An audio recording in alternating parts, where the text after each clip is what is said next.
கர்த்தருடைய பரிசுத்த நாமத்திற்கு ஸ்தோத்திரம் உண்டாவதாக. கர்த்தராகிய இயேசு கிறிஸ்துவின் நாமத்தில் உங்களுக்கு கிருபையும் சமாதானமும் உண்டாவதாக. இந்த நாளுக்குரிய தியானத்திற்கான தேவ வார்த்தை எசேக்கியேல் அதிகாரம் 22 வசனம் 29. தேசத்தின் ஜனங்கள் இடுக்கண் செய்து கொள்ளையடித்து சிறுமையும் எளிமையுமானவனை ஒடுக்கி அந்நியனை அநியாயமாய் துன்பப்படுத்துகிறார்கள். பிரியமானவர்களே, கர்த்தருடைய பிள்ளைகளாகிய நாம் கர்த்தருக்கு உண்மை உள்ளவர்களாய் வாழ்ந்து நம்முடைய தேசத்தின் ஜனங்களுக்காக கர்த்தரிடத்திலே மன்றாடி அவர்கள் கர்த்தரை ஏற்றுக்கொள்வதற்கு நாம் நற்சாட்சியுள்ள வாழ்க்கை வாழ்கிறவர்களாய் இருக்க வேண்டும். எசேக்கியேல் 22:29 தேசத்தின் ஜனங்கள் இடுக்கண் செய்து கொள்ளையடித்து சிறுமையும் எளிமையுமானவனை ஒடுக்கி அந்நியனை அநியாயமாய் துன்பப்படுத்துகிறார்கள் என்று சொல்லப்பட்டுள்ளது.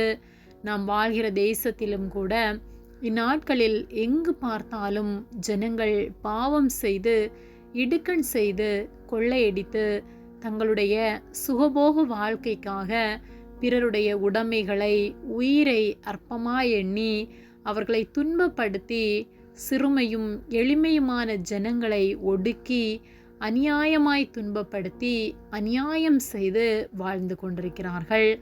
28வது வசனத்திலே அதன் தீர்க்கதரிசிகள் அபத்தமானதை தரிசித்து பொய் சாஸ்திரத்தை அவர்களுக்கு சொல்லி கர்த்தர் உரைக்காதிருந்தும் கர்த்தராகிய ஆண்டவர் உரைத்தார் என்று சொல்லி அவர்களுக்கு சாரமற்ற சாந்தை பூசுகிறார்கள் என்று சொல்லப்பட்டுள்ளது. இந்நாட்களில் எங்கு பார்த்தாலும் ஊழியர்களும் தீர்க்கதரிசிகளும் என அநேகர் எழும்பி கர்த்தருடைய நாமத்தை வீணாய் வழங்கி தங்களுடைய பெயர் புகழுக்காக கர்த்தருடைய நாமத்தை தெரிந்தெடுத்து கர்த்தர் உரைக்காதவற்றை கர்த்தர் உரைத்தார் என்று சொல்லி பிசாசினால் வஞ்சிக்கப்பட்டு ஜனங்களை உலகத்திற்கும் உலக ஆசை இச்சைகளுக்கும் நேராக திருப்பி ஜனங்களை மோசம் போக்குகிறார்கள். நாமும் அவர்களுடைய வஞ்சனைகளில் சிக்கிக் கொள்ளாதபடிக்கு கர்த்தருடைய வார்த்தை என்ன சொல்லுகிறதோ அதை ஆராய்ந்து கர்த்தருடைய வார்த்தைகளின்படி நடந்து நம்மை தப்பித்து கொள்ள ஜாக்கிரதையாக இருக்க வேண்டும். கர்த்தர் நம்முடைய தேசத்தை அழிக்காதபடிக்கு நாம் நம்முடைய ஜனங்களுக்காக கர்த்தரிடத்தில் மன்றாட வேண்டும். நம்முடைய ஜனங்கள் கர்த்தரை அறிந்து கொள்ள நாம் நற்குணமுள்ளவர்களாய் வாழ வேண்டும்.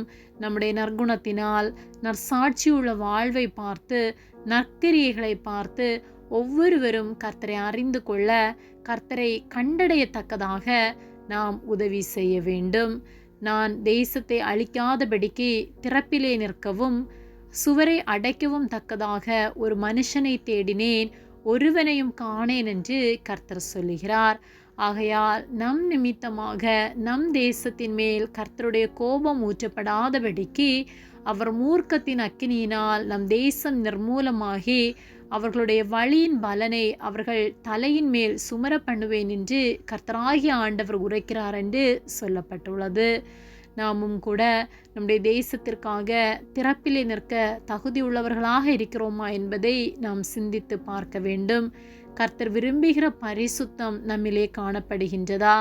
நாம் உண்மை உள்ளவர்களாய் வாழ்கின்றோமா என்பதை சிந்தித்து நம்மிடம் இருக்கும் குணங்களை கர்த்தர் அருவருக்கிற குணங்களை களைந்து நம்மை நாம் சீர்படுத்தி நம்முடைய தேசத்தின் மேல் கர்த்தருடைய கோபம் ஊற்றப்பட்டு கர்த்தருடைய மூர்க்கத்தின் அக்கினியினால் நம் தேசத்தின் ஜனங்கள் நிர்மூலமாகாதபடிக்கு நம்முடைய தேசத்திற்காக திறப்பிலே நிற்போம். எல்லாரும் கர்த்தரை அறிந்து கொள்ள சாட்சி உள்ளவர்களாய் வாழ்வோம். கர்த்தருடைய சித்தத்தை நிறைவேற்றி அவர் விரும்புகிற வாழ்க்கை வாழ்ந்து நம்முடைய தேசத்தை கர்த்தர் விரும்புகிற தேசமாய் மாற்றி சேமத்தை உண்டாக்குவோம். ஆமேன். ஜெபம். எங்களை அதிகமாக நேசித்து வழிநடத்தி வருகிற எங்கள் அன்பின் பரிசுத்த பிதாவே, இந்த நாளையும் நாங்கள் காணும்படியாக நீர் எங்களுக்கு ஜீவனை தந்த உம்முடைய அன்பிற்காக நாங்கள் உமக்கு நன்றி செலுத்துகின்றோம். நாங்கள் தியானித்த வார்த்தையின்படியே எங்கள் நிமித்தமாக எங்கள் தேசத்திலே உம்முடைய கோபாக்கினை ஊற்றப்படாதபடிக்கு நாங்கள் பரிசுத்தமாய் வாழவும் நற்சாட்சியுள்ள வாழ்க்கை வாழவும் நீர் எங்களுக்கு உதவி செய்யும்படியாய் ஜெபிக்கின்றோம். எங்கள் வாழ்க்கையினாலே பிறரை உமக்காக ஆதாயப்படுத்துகிறவர்களாய் வாழ எங்களுக்கு உதவி செய்யும்படியாய் ஜெபிக்கின்றோம். எங்கள் தேசத்தின் ஜனங்களுக்காக திறப்பிலே நிற்கிறவர்களாய் எங்களை மாற்றும்படியாய் ஜெபிக்கின்றோம்.